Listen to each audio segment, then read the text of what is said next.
Hoje a gente tá aqui para falar sobre Attack on Titan, Shingeki no Kyojin. O que a gente tá achando dessa quarta temporada e o que a gente espera do tão esperado final do melhor anime de todos os tempos. Eu sou o Gus. Oi, eu sou a Tari. E aqui é o Mago. E você está no Nerd Noob. Na moral, antes de qualquer coisa, antes da gente começar aqui, se inscreve no canal. Você tá aqui, você vai gostar do nosso conteúdo. Então deixa o like, deixa um comentário do que você acha do que a gente vai comentar aqui. E se você não gostar, você assiste de novo. Aí você vai gostar e dá mais uma visualização pra gente. Beleza? Obrigado, bora pro vídeo. Muito bem, a gente tá aqui pra falar a respeito dessa temporada de Attack on Titan, conversar um pouquinho sobre ela e entender o que tá acontecendo e o que ainda vai acontecer. Porque até agora a gente nem viu os personagens que a gente já tá acostumado, os personagens que a gente acompanhou desde a primeira temporada, e a gente tá acompanhando a trajetória dos personagens do outro lado da história. Porque eu acho que isso se faz um pouco necessário também, né? Você vê um pouco do outro lado da moeda. Porque você tomou uma lapada no final da última temporada e descobrindo que tinha um outro contexto completamente diferente do que você conhecia, e você acredita instantaneamente que aquele contexto oposto são os vilões, são as pessoas ruins. E agora, assistindo essa temporada, você começa a descobrir que não é bem assim. Essa temporada ela vem com a intenção clara que eles querem te colocar no lugar dos vilões. Eles querem que a gente entenda que os, entre aspas, vilões não são tão vilões assim. Tem muito mais nesse meio aí que a gente precisa ver, que a gente precisa descobrir. Não é tão preto no branco. Então eles querem fazer a gente entender isso. Mas só que tem uma coisinha aí que tá me preocupando a esse respeito, mas a gente desenvolve isso depois. Exato, fora a frustrada inicial de já levar aquela freada assim, né? Que você tá todo empolgado com aquele trailer maravilhoso com o Eren de cabelão louco pra ver o que tá acontecendo com os personagens. E chega lá, não tem nada disso, são rostos completamente desconhecidos. Você passa a amar o Reiner e o Zeke, porque são os únicos rostos ali que você conhece, que te traz um pouco de casa. E você se vê no final do segundo episódio da quarta temporada já completamente mergulhado na realidade deles e com uma visão completamente diferente sobre eles. Exatamente, porque você entende que não existe lado certo e não existe lado errado. É aquele vídeo da Dilma, nem quem ganhar nem quem perder vai ganhar. Nem perder, vai ganhar ou perder. Vai todo mundo perder. Porque é exatamente isso que tá acontecendo. O lado de lá quer liberdade, porque eles vivem uma mentira desde que eles nasceram. E o lado de cá quer liberdade, porque eles vivem uma opressão desde que eles nasceram. Então eles querem se libertar disso, os dois lados. Um lado quer a liberdade do seu povo e o outro lado quer a liberdade do seu povo. Então a gente vai ver esses dois lados se encontrando. E se você ainda acredita que existe um vilão e existe um mocinho nessa história, você tá muito errado. Na verdade, de certa forma tem vilão, mas não são os personagens principais. Os vilões são os reis, os governos que tomaram as decisões que ferraram o povo. O povo eldiano, que é o povo que mais está saindo no prejuízo. É muito interessante como eles fizeram todos esses pontos de vista diferentes, porque na Ilha de Paradis as pessoas são revoltadas com o governo. Houve até o golpe de Estado porque o governo enganou as pessoas por muitos anos. E em Marley as pessoas são oprimidas, o povo é oprimido pelos marleyanos. E eles veem, e cada um de um lado vê o outro como inimigo. E ninguém para pra pensar. E só a gente sabe tudo o que tá acontecendo. E isso dá aquela coceirinha assim que você quer fazer alguma coisa e não pode, você só pode ver. O anime deixa muito claro, assim, uma realidade nossa, né? Porque é a questão da diferença de classe. Enquanto os marleyanos vivem uma vida de luxo, os políticos, os eldianos abandonados, por assim dizer, pelos eldianos da ilha, eles andam no vagão de trás, eles não têm direito de sentar na mesma mesa que os outros, sem entender que lá dentro da ilha é exatamente a mesma coisa. O governo tá literalmente cagando pra eles nos dois lados. Porque nenhum dos dois sabem qual é a realidade do outro lado. Na verdade, nenhum dos dois do mesmo povo, né? Os eldianos, de qualquer maneira. Porque igual a gente viu agora nesse segundo episódio, aquela senhora, que eu não sei o que ela é do Reiner, na hora que eles estão jantando lá, e ele começa a contar a respeito de como foi a experiência dele dentro das muralhas, e ele começa a falar, parece que ele tá tentando maquiar a experiência que ele teve, tentando chamar eles de demônios, de pessoas ruins,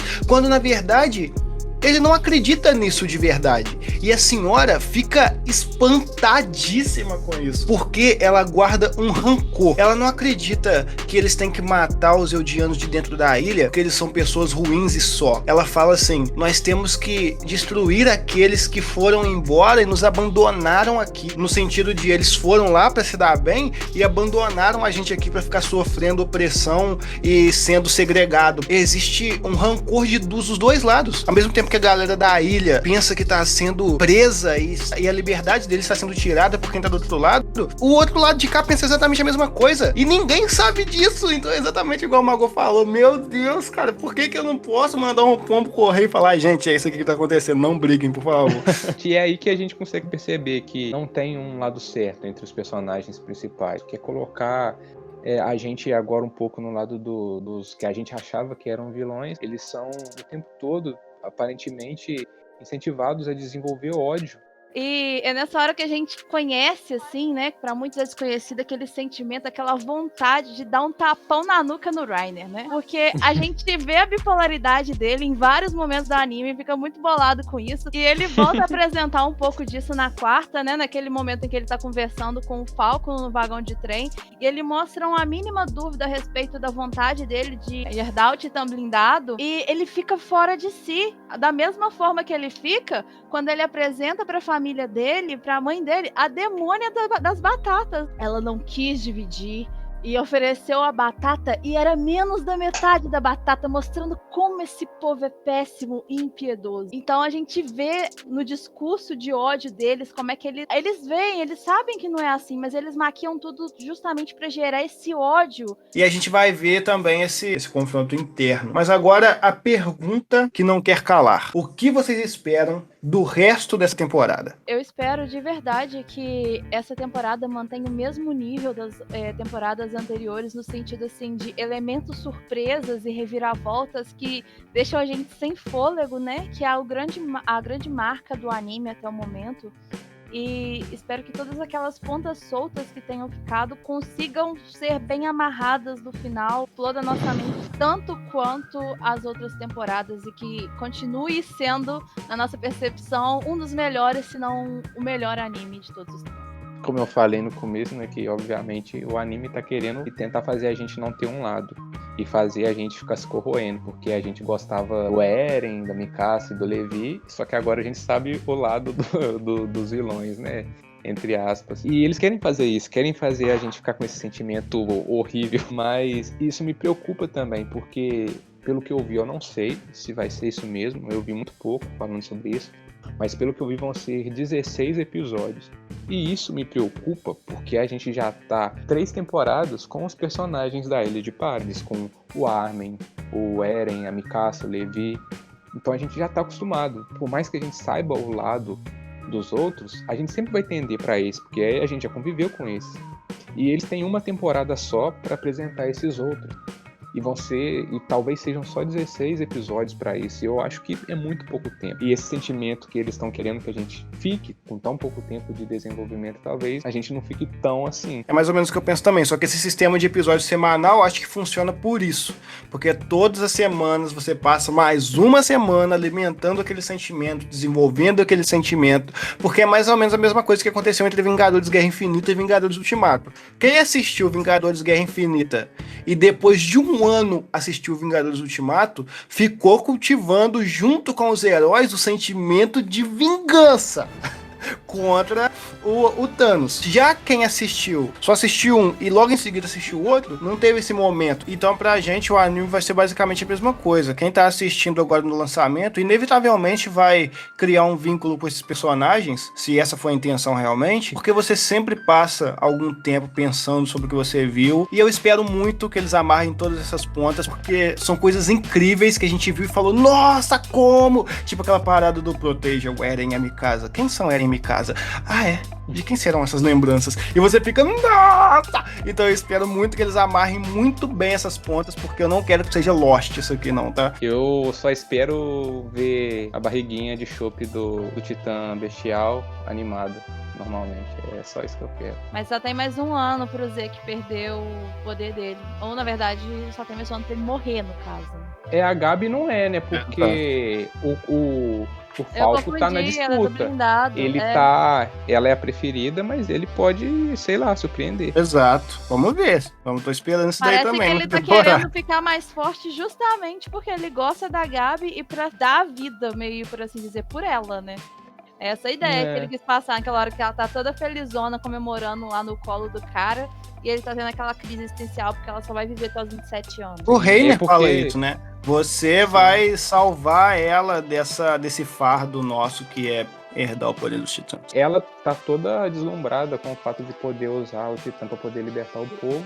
Só que parece que o Falco pode ver ele consegue ver de fora que não é tão fácil. Ter o Titã não é só salvar as pessoas. Você tem pouco tempo de vida e é uma vida bem zoada. Eu acho que ele tá conseguindo começar a enxergar esse ponto. Sim, ela parece que tá vendo apenas a glória da parada, né? Apenas o vislumbre das coisas boas, das pessoas, olhares de admiração voltados pra ela, né? Ela não tá pensando em todas as consequências ruins, que ela vai abrir mão. Tipo assim, você pensa, se ela vai ser titã, os próximos 13 anos da vida dela vai ser basicamente guerra, assuntos políticos e guerra. E depois disso ela vai morrer e acabou, mano. Olha isso, que vida. Eu acho que é a visão infantil, né? Eles são todos crianças, então eles estão olhando do ponto de vista infantil, de caraca, vai ser incrível, vou poder libertar meu povo, mano. E depois eu posso morrer como uma heroína. Uma parada muito maneira que você falando isso, eu acabei de lembrar, é justamente de um momento em que o Reiner tá com as crianças, assim, e elas estão andando, assim, pedindo pra ir a um determinado lugar. E ele tem uma lembrança, um flashback deles vivendo isso também, quando eles tinham a idade dela. Vocês lembram dessa parte? Foi aí que eu percebi que o que eles querem fazer com os nossos sentimentos durante essa temporada. Foi aí que eu falei, seus danadinhos, vocês querem acabar com o sentimento da gente, entendi. É isso aí. Porque eles estão querendo aproximar a gente desses personagens, porque é a última temporada, e a gente já sabe que vai morrer gente, general. E eles querem que a gente sinta todas essas perdas. E vai ser uma bosta, inacreditável. Depois que, principalmente agora que você entende que não vai ter vitória. Não tem como ter vitória, cara. Não tem como. Os dois lados estão certos e errados ao mesmo tempo. Então quem ganhar e quem perder, né? Quem ganhar vai perder, vai ganhar vai perder, vai todo mundo perder. É isso. Agora, deixa eu falar uma parada pra você que tá assistindo. Se inscreve no canal. Na moral, se chegou até aqui, você não vai dar seu like e você não vai se inscrever. Você vai ser babaca desse jeito mesmo com a gente. Vacilo. Caraca. Isso aí é coisa de vacilo. Se inscreve. Se você não gostar do conteúdo, você se desinscreve. Mas você não vai precisar se desinscrever porque a gente é bom. Então você vai gostar. Você tá aqui até agora em Codidinho. Sabe o que falta em você, rapaz? Humildade. Então se inscreve aí. Aqui não temos humildade, temos verdade. Aqui a gente é bom. Trago verdade. E confia. E segue Gente, a gente muito lá no obrigado Insta por tudo. também. Você É não isso quer mesmo, me interromper, verdade. Não não. esqueça do Instagram. Então, galera, segue a gente lá no Instagram. A página vai estar na descrição. Deixa o like, se inscreve, ativa o Cirilo. Tchau, gente. Dá tchau. Tchau, falou, valeu. É Até a nada. próxima. Valeu.